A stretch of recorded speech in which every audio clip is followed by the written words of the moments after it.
காங்கிரஸ் கட்சி துருக்கியில் ஆபீஸ் எதற்காக திறந்தார்கள்? இந்தியாவிற்கு எதிராக செயல்படும் துருக்கி கம்பெனிக்கு இந்தியாவில் எதற்கான விமான நிலையங்களை பராமரிக்கும் பணியை காங்கிரஸ் வழங்கினார்கள்.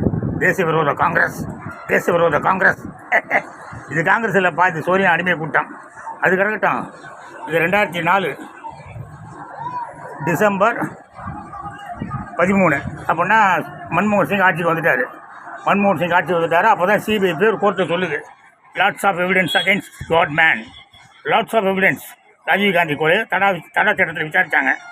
எவிடன்ஸ் இருக்குன்னு சந்தேகப்பட்டால் போதும், பிடிச்சி உள்ளே போட்டுடலாம். லாட்ஸ் ஆஃப் எவிடன்ஸ் இருக்குதுன்னு சொல்லியிருக்காங்க. அது அப்போ ஜட்ஜி பார்த்துட்டு ஆமாம் எவிடன்ஸ் இருக்குதுன்னு சொல்லி விட்டுட்டாரு. ஏன்டா கைது பண்ணலை. அப்புறம் நோ நியூஸ் ஆன் கத்ரோஜிஸ் பேரபோட்ஸ். குத்ரோஜினா யார்? தாய் மாமன். சோனியா மேடத்தோட தாய் மாமன். நம்ம பிஜேபிக்காரங்க சந்திராசாமின்னு சொல்ல மாட்டாங்க, குத்ரோஜின்னு சொல்ல மாட்டாங்க. நாங்கள் தான் தேசபக்தர்கள். என் உடம்பில் ஓடுவது ரத்தம் அல்ல குங்குமம். குங்குமம். நம்ம மோடி சொல்லிக்கிட்டே இருப்பார். ஜெய்ஹிந்த்.